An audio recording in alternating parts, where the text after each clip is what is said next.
Hi everyone, Elsie Jensen here. Tonight we are going to cook up some really thick cut pork chops.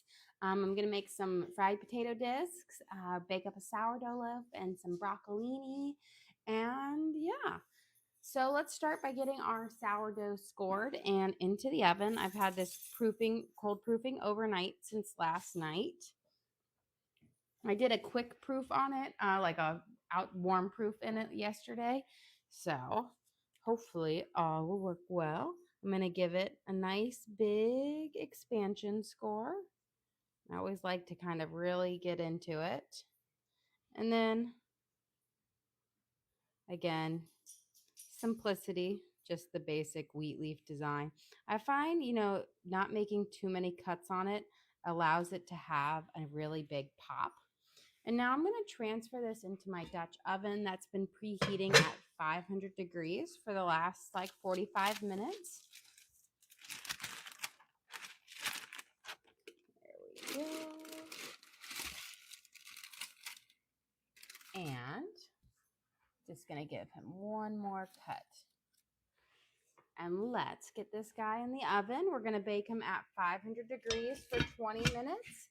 And then we'll bake him at 450 for 20 minutes with the lid off to give it that kind of perfect light golden brown, which gives you a chewy but not a super crunchy crust.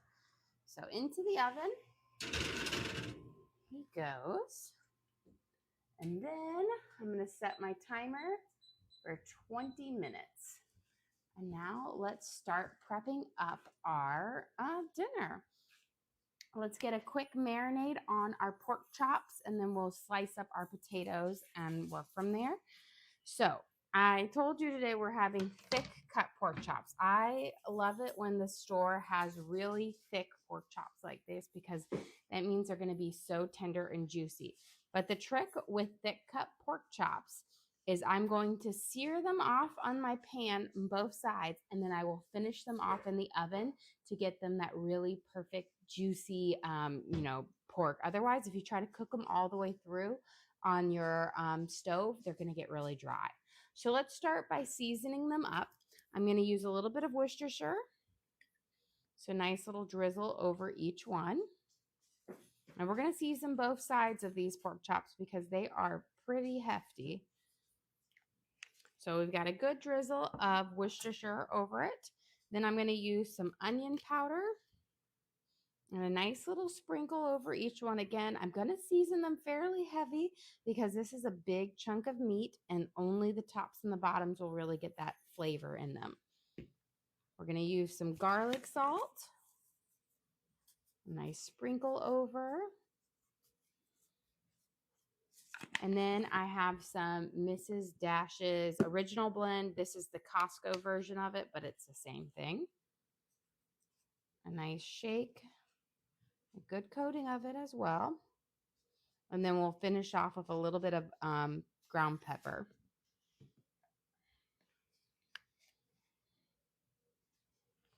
Here we go.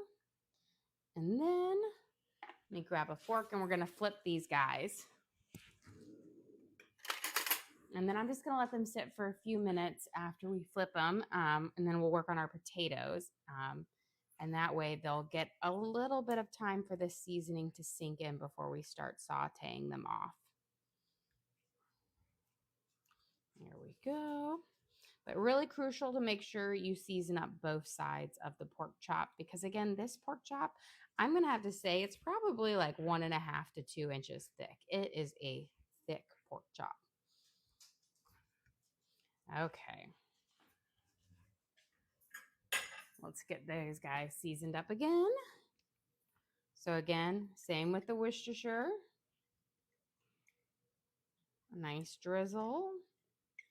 And the key with the Worcestershire is it's going to add this juiciness to your pork because the vinegar base in this is going to help cut through the fat in the pork to make it really tender and juicy. It adds like a little bit of flavor, but it's just to enhance like the juiciness of the meat. We're going to do our garlic salt, a good shake over. And then we have onion powder. Again, a nice little dusting over it. we have kind of our Mrs. Dash's blend. Here we go. Now, if you want a little bit of heat and a little bit of kick to it, you could either add in some cayenne pepper instead of black pepper, or you could use a Cajun seasoning. But I like to keep it pretty simple, a nice little sprinkle over. And now we've got our jumbo pork chops here, all marinated up and seasoned up, and we will start searing them off in a little bit. But let's start prepping our potatoes first. So I'm going to slide that guy up here and grab my other cutting board. And we're going to do kind of like a sauteed potato discs. Just changing up the shape a little bit. So I'm going to slice them pretty thin. That way we can fry them up in our pan and they'll be lovely. There we go. And then I'm just going to take off the nubs because those will have the most skin on it. And to be without those will just make them overall nicely. But almost like you were going to do scalloped potatoes. But instead of doing them scalloped in the oven, I'm going to actually fry them. And this is going to allow them to get tender really quickly, but also get a really good like seasoning on them. So they're going to be lovely. You know, I always like to change up my potatoes every, so often. Get with it. I feel like, we did kind of like sauteed ones on the grill a couple days ago. And we did mashed potatoes. And I was thinking about baked potatoes today, but I was like, too much prep. And I've been gone since I left the house around 4:30 today for sports. And we just got back around 7:45. So I was like, I don't have enough time to do that prep. There we go. And again, just take off that one and then we'll do a nice kind of thin slice. Now, you don't have to get out like a bougie mandolin or anything like that. Honestly, I find my knife works just as well, and it's one less piece of cooking equipment that you need to clean. I'll say I do have a mandolin. It was one of those things. I got it back when I was in high school, and I never really ever used it. It was more work to get it out and set it up than it was to just slice things up with your knife. Sometimes simpler is easier. Now, if I had to prep a bunch of potatoes for a large group, yeah, I could see how the mandolin would, come in. But for dinner for us, it's not going to be necessary. Okay, so we've got our potato discs here. And we're going to start frying them in a little bit of olive oil, but then I'll add some butter towards the end. I like the olive oil to start with because I feel like it crisps up the food nicer and you don't have to worry about like the milk solids in it burning. So we're going to start sauteing them up. And then once they start to get tender, we will season them up. But again, not towards the very end. Okay. So get these out. And the reason why I don't season up my potatoes until the end is because, especially since we're going to be cooking them for a good, a hot minute, those spices that you put on the potatoes can crisp up on your pan and burn, and we don't want that. So I am going to toss them in this olive oil real quick to kind of coat them up because potatoes are kind of like sponges and I don't want the bottom ones to just absorb all of the oil. So I want to make sure I can get them all coated up. Here we go. And we'll throw in some, green onions with these later, as well as some onion powder and some garlic, salt, and basic herbs, keeping them pretty simple. I was thinking about doing them with some cheese as well, but, I was like, yeah, we had cheese at lunch. So here, just again, making sure they're all coated. I was like, yeah, we had cheese at lunch. So here, just again, making sure they're all coated up. Make sure you break them apart. But right now I'm going to just lay all of them out flat. And we'll let them kind of saute up. Halfway through, I might put a lid on them to help tenderize them. But in the beginning here, since we've got a good amount of time, I'm going to just let them sit. So we're just going to lay them flat. And we'll let them kind of start to cook up here. Let me grab my spoon rest here. Okay. Now for our pork chops, we're going to start searing them off, but what I'm going to do is, because these are very big and I'm going to have to do them 3 at a time, but I'll sear them off and then I'm going to put them on a baking sheet because I don't think I can fit them all in here, but if I can fit them all miraculously, then I'll just pop that back in there. But let's prep our broccolini for this. So I'm going to take off my broccolini. I'm just going to take off the bottom little like 1/2 inch of each stem, only because that has dried out and it won't be as tender and, you know, delicious. And for those of you who aren't familiar with broccolini, it's in the same, you know, it's like broccoli. You just have a little bit more of a leafy floret and then a more delicate stalk.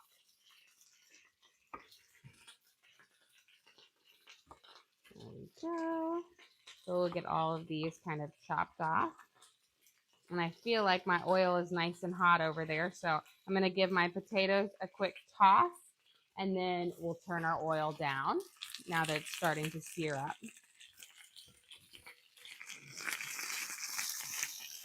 Beautiful. So now I'm going to turn it down to about a 4 now that we've got it nice and hot.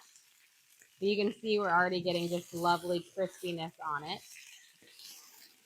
So let's spread these out. There we go. And that should kind of slow down. Let me grab my lid out so that we can kind of put that over the top of it and let it steam cook a little bit to get a little bit more tender. There we go. Roomy. Let's start heating up our oil over here to saute off our pork chops here because I'm going to have to do them in batches and they're going to take about probably 2 minutes on each side for this. And they're going to need to be in the oven at 450 for about 10 minutes. So we're going to put a good drizzle of olive oil in here. I want just, enough to kind of not necessarily coat the whole bottom, but enough to make sure that I have a nice kind of greased pan when I'm cooking. I'm using a scan pan here, which is a cast iron coated pan, which is what I really, really like because it gives you that skillet, taste as if you have a nice seasoned skillet, but not all the work. Because maintaining a cast iron skillet is a lot of work. To make sure that you don't ruin it. Once you've got it to perfection, then it's easy. But, my husband was actually telling me just about this meme the other day where it's like the husband washes the grandma's cast iron skillet and ruins it after it's been seasoned for like 50 years. So. You got a comment, they like your apron. Oh, thank you. I just actually I did a new order of Headley and Bennett because I go through so many aprons because I'm always cooking and, washing them. I got 5 kids that a laundry that kind of takes precedent over that. So I'm like, oh, I need some more. So I bought 2 for myself that I picked out and then I did the mystery box because it's a really good steal. And I was actually really happy with all of my selections. We actually made a little surprise reveal short for it. So I'll be excited for that to go up. But I have been enjoying it. I like this one's the kale stripe. Here we go. I'm going to make sure some of these are broken apart, but we're getting these lovely crispy edges on them. Beautiful. Okay. Just make sure if you ever have any that stick together, break them apart. Beautiful. Okay. Let's see how this is heating up. Once this is nice and hot, we will kind of let it cook up. Let's see. While we're waiting, I'm going to actually grab my hammy melon. This is going to be our fruit tonight. And I'll start chopping it up because that oil's not quite ready yet for the meat to go in. And you know what? I'm just going to grab a second cutting board out of here and we'll cut it up over here. I always say, people ask, how many cutting boards do you have? I have a lot of cutting boards and some of them I never use. You know, it's funny how you just collect cutting boards over the years. And I always have my favorites, which have been with me for decades, but I do have a big collection of them. So we're going to cut up a hammy melon for our thing. My daughter's been on a melon kick recently, and she has been like, get all the different melons. So we're going to cut this guy up. A hammy melon, if you have never had it, looks like a honey or like a cantaloupe, but it has the crunch like an Asian pear and the sweetness like a honeydew. So it's a very confusing melon, but it's delicious. Let me grab a bowl, scoop out its guts. And you know what? I think we should be, yep, I feel like we've got the nice radiant heat. So let me do a drop test. I always like to drop a little water in. I get a good sizzle like that. I know it's nice and hot. So let me grab my other tongs and we're gonna place our first set of pork chops in. I'm gonna take my fattest ones first because they're gonna be the one that needs to cook the longest and sit the longest. I'm gonna turn it down to a 6 and we're gonna sear at about, a nice, pretty high heat, like between a 6 and a 7-ish. Let's see which one of these. I think this guy is the next fattest. But these are pretty hefty pork chops. So I'm just going to do 3 at a time, and we'll let them sear off for about 2 minutes on each side. Now, that is not going to cook your pork chop all the way through. We will finish these off in the oven, but you've got to get the good sear on them because that's going to give you all this great flavor. Okay, let's get our seeds out of our melon here. But if you haven't tried a hammy melon, try them. They are delicious. My kids actually rank them as their second favorite melon. So their first one for most of them is they love watermelon, which I feel like, that's kind of a given. It's a very different of the other melons. But they said the hammy comes in next because it's got the sweetness like the watermelon. It's nice and sweet. It has a fun crunch to it too. You have a question? Can you go over the seasoning for the pork chops? Yes. So the seasoning for the pork chops, and this is my basic, like everyone's favorite seasoning that I use. So I give them a little drizzle of Worcestershire sauce. And that's a really key component. It's going to give you a great little flavor and make sure your pork chops are nice and juicy because nobody wants a dry pork chop. And then I use some onion powder, garlic salt, Mrs. Dash's original blend, which is just like an everything spice blend, some black pepper, and yeah, that's it. Super simple. And make sure you do a nice healthy dose on each one. Otherwise, you'll have an under-flavored pork chop, and nobody wants that either. Do you have a question? Does it taste better doing it this way as opposed to just in the oven? Yes, because this is going to give you that really tasty crust on your pork chop. You know, when you like sear off a steak and everything like that, and you've got that really good flavorful outer bit, this is going to give it to you.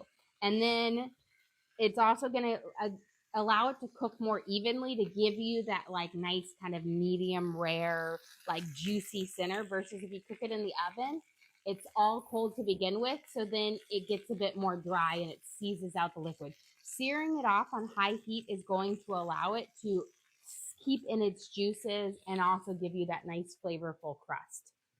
Let's get our potatoes here, a little flipping. Beautiful.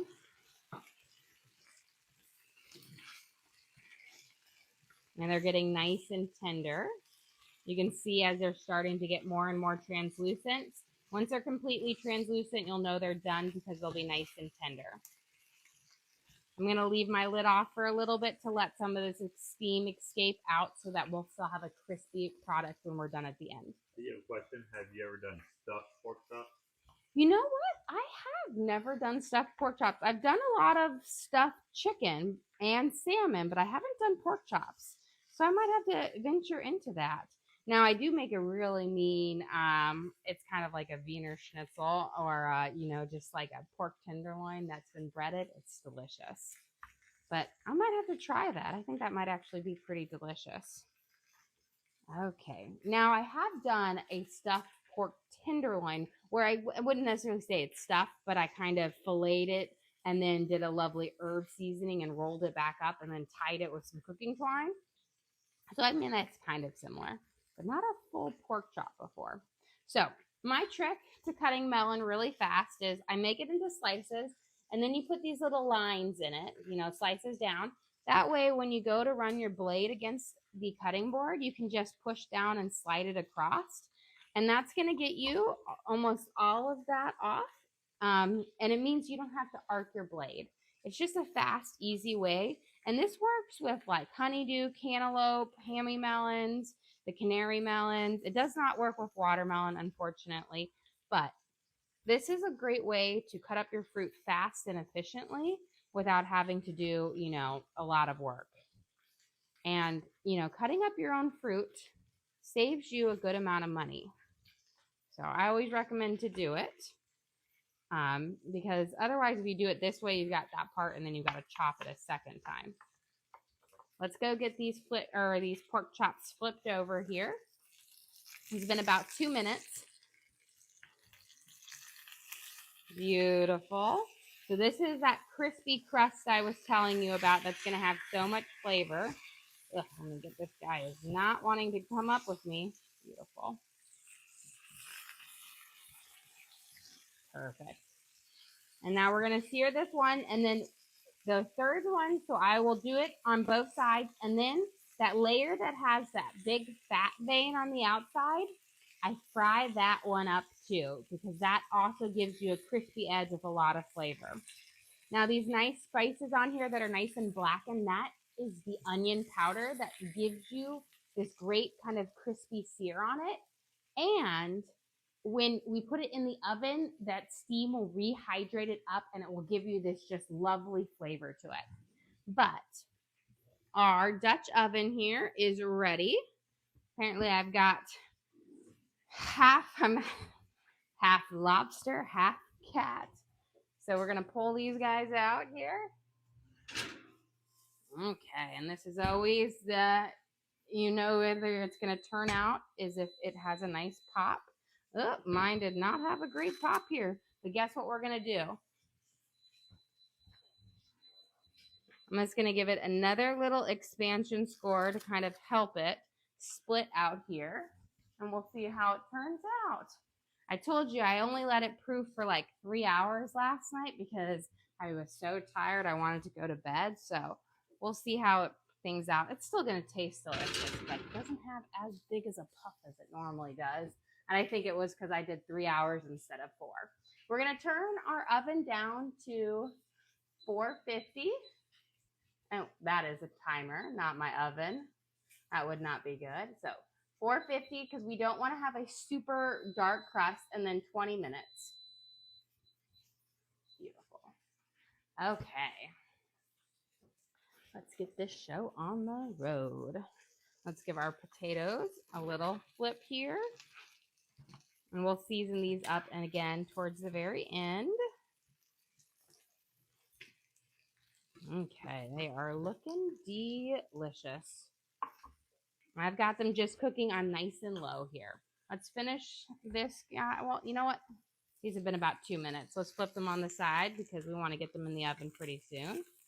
So this is where I say, this is that fat vein. I'm going to literally cook it. I'm going to stand it up. They're so fat that they actually stand up really well on here. Sometimes you have to do a little kind of card tower, but that's just going to sear in some of that extra flavor and it's going to make it even more delicious. And I just do this for a little bit to kind of bring that nice flavor back. Let me grab a baking sheet here because we're going to pop these out on the baking sheet when they're done, and then we'll put our next one on. Okay, let's put this lid back on to steam those. Get the rest of our fruit for dinner cut up. Then we're going to work on our broccolini here. And we'll get our pork chops in the oven, and we'll kind of be down to the final little bit. Here we go. So we'll get those out. And you know what? Last night, we've been having this nice cool weather here, which has been lovely, but that means my house is a little bit colder than normal. And it's always, I find, if you're making sourdough during those season changes, you got to alter your proofing time. In the summer, your bread doesn't have to proof nearly as long because your house is warmer. And when things are hotter, the process goes faster. But if your house is colder, it goes slower. So I'm like, I'm going to have to start adding a little bit more time onto my proofing, but it will still get a good pop and be delicious. Okay, let's get these guys off and get our next ones in. So here is that, just kind of that crisped up, that nice side. I'm going to put it on here. Now again, these pork chops are not cooked all the way through. This is simply searing them off, and that way that when we put them in the oven, they're going to have this just great sear on them, and they'll be already like partially cooked. So make sure we get some olive oil there. And then I gotta get this honking guy.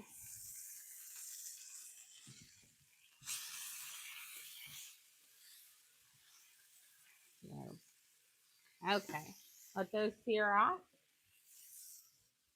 My goal is to get them in the oven for the last 10 minutes of the sourdough baking, because that's going to be just about how long they need to cook up.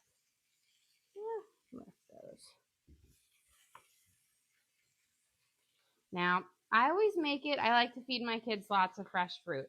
So I make it a point to prep up a fruit, you know, one of my fruits that I do once a day. And if I have it prepped up, then it's easier for my kids to, you know, grab it during the week, but I am not rushing to prep it all as soon as I get home from the grocery store from it, because two things. First of all, most of the time the produce that you get from the grocery store is nowhere like near being ready to eat. It's typically very underripe, and it's hard and firm. It needs to sit on your counter for a couple of days to truly get to the nice kind of sweet point. And then I do it as I go. That kind of forces my kids to eat what I prepped up first instead of always like their favorite if I have it. Here. I've got to make my little tower of melon here. Although I will say we're a big family, so most of this, if not all of this melon, will get eaten up tonight. And then another trick that I have with my kids is I cook one meal, like I make one dinner. I don't make separate dinners for separate kids. We all eat the same food. But I do try to make sure that there's something on the plate that every kid likes.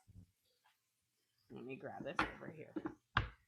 So if they may not like one thing, I know that they'll either like the potatoes or they'll like the bread or the fruit and whatnot. That just kind of helps keep it, you know, where everybody's going to enjoy something. Okay. Get this side seared off here. And once these are kind of seared off, I'm going to turn them up just a smidge. Let's get a little bit of our seasoning on our potatoes. I'm going to throw my butter in now. Remember, we kind of cooked them with oil in the beginning. Now that they're nice and soft and tender, we're going to throw our butter in and then some spices here. And I'm not going to do much butter, just about like, 2 tablespoons for this. And this is going to feed, we've got for 7, so we'll feed a good amount. There we go. So I'm going to, again, let this butter kind of melt in the middle, and then we will toss all of our potatoes in it. And then we're going to add some onion powder, garlic salt, and some black pepper. Really just keep it simple, but delicious. And then we'll cook up my broccolini here in just a second. You know what? You can probably, I might move this to my back burner, my potatoes. Let them cook on the back burner. And we can get our broccolini going.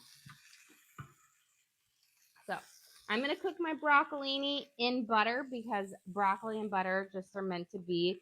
Oil just doesn't sit right with broccoli, so you kind of want to do it there. I'm going to do about 2 tablespoons of butter. We're going to melt it. We'll throw in some garlic, let that saute for a little bit, and then we'll toss in our broccolini. I'll put the lid on to kind of do a steam cook on it, and that way it will get like a nice tender crisp to it, but still get that nice heat and that lovely sauteed, butter flavor. Okay, let's get these kind of fat veins sauteing up. There we go. And again, the reason why I picked my fattest pork chops first to cook up, because as they are sitting here on my baking sheet, they are still continuing to cook residually from residual heat. My first ones worked well. Now these are my leaning towers, are not wanting to stand up. There we go.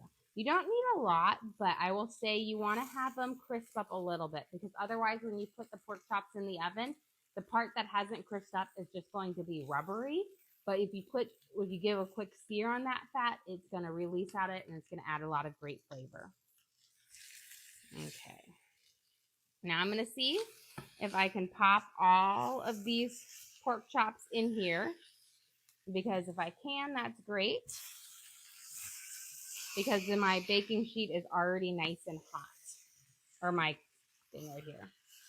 Look at this. This is going to be like,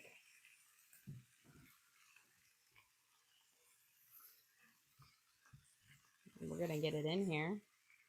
Beautiful. Now we're just going to make a little bit of space between them. Now I'm going to go pop this in the oven right underneath our bread that's baking. That's going to allow these to cook and get nice and tender. And these are really fat pork chops. So you're going to need them to cook for about 10 minutes to get cooked all the way through, but they're not going to get overcooked. They'll be delicious. And look, I've got just about 10 minutes left on my timer. These right underneath here. And then I'm going to rotate this guy. There we go. We're getting our pop in there now. And let's work on our broccolini here. And I can move my potatoes up now that I have more room. I always find sometimes I need more space on my stove. But that's the problem with electric, is there's finding multiple burner ones, like the bigger ones like you can with gas. It's almost non-existent with electric. You have to go to commercial ones, and then it's not as nice. Okay, I'm going to turn my butter down to about a 5, and we're going to throw in our garlic, and then we'll get our green onions and our potatoes here and some seasoning soon. I want my garlic to kind of saute up just a little bit, but you have to be careful with garlic when you're putting it in a hot pan. It can go from golden and toasty to burnt in no time. So just watch it. I'm going to give this a quick stir around, but you want to toast it up, and then we'll throw in our broccoli, but it does need a minute to kind of cook on its own.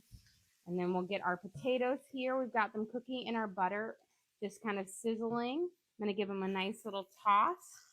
Look at that. Looking lovely. And then we're going to throw in our spices on here. But these are going to be tender yet crispy, because they're going to have these crispy edges, and they're just going to be delicious. Okay, we've got our garlic here. It's starting to get nice and golden brown. So let's throw in our broccolini. Get you guys in there. I'm going to have to use my tongs for that. Now, I love broccolini because it's one of those things where the whole part of it is delicious. Yeah, what kind of potatoes are those? So these are Yukon Gold potatoes that I thinly sliced into discs, and they're going to be just delicious. The waxier potato work better than like an Idaho potato on this, because they're going to keep its form. It's going to keep it tender, but yet you're going to get this really great flavor to it. Okay, I'm coating all of my broccolini in that kind of garlic butter right now, and then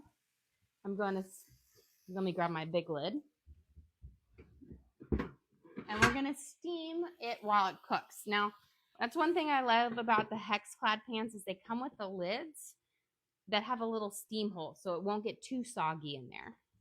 Okay, let's get these kind of tossed. Beautiful. And then we're going to throw in our spices and our green onions here.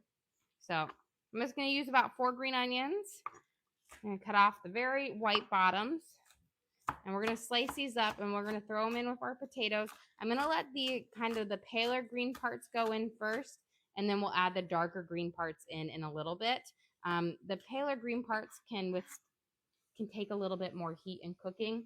The darker green, if you put them in too soon, they get mushy. You have a question, does broccolini taste different than broccoli? Not really. It's just honestly goes down to a better texture. It's more tender.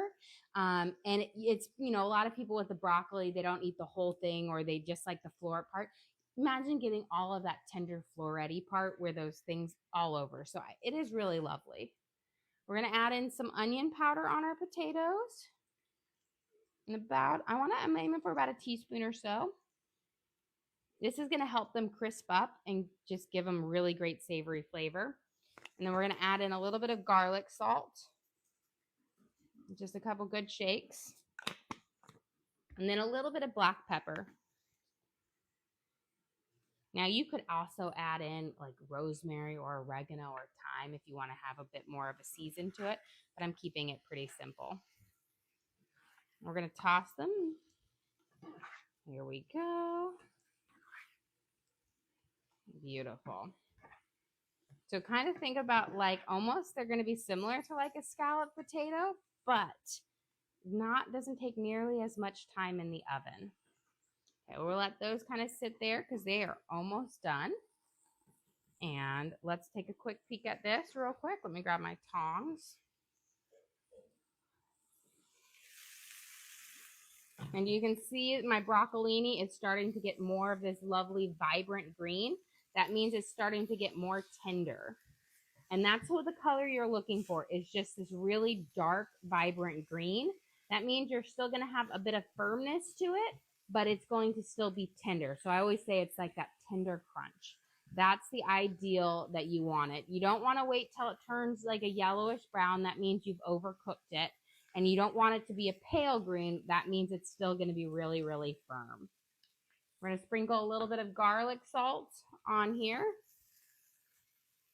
Now, if you wanted to, you could definitely throw in some Parmesan cheese and some pine nuts, and that would add like a whole nother level of deliciousness. Let's steam that here. Let's take a peek at what my time is. Okay, we are looking good. Let me get my hands are a little sticky, so let me give them a quick wash. Okay. So we've got our potatoes here. Let me give them a kind of a quick flip. Just like with hash browns, you just want to kind of flip them over so they can get nice and crispy on there. And then I'm going to sprinkle our remaining green onions.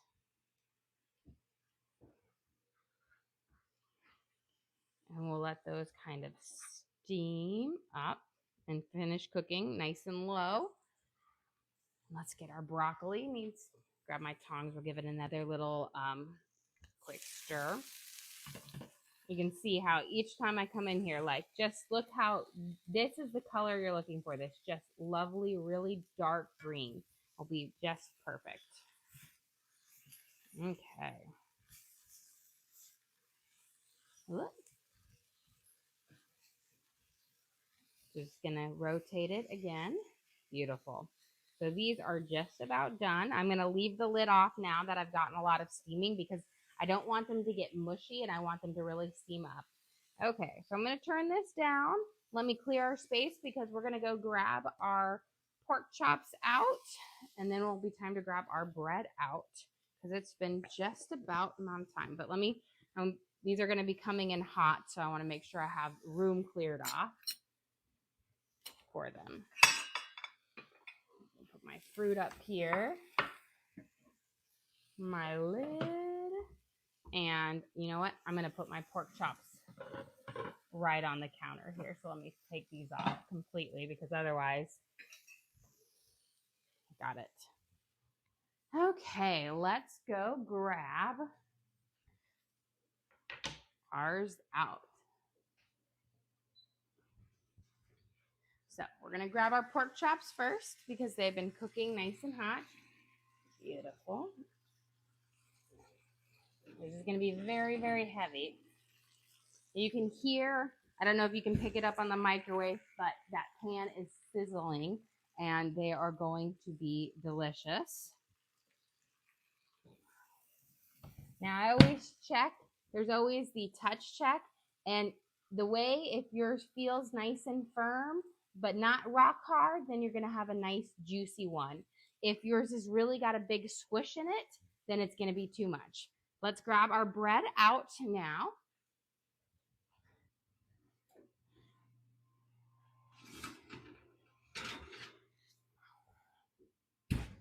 Beautiful.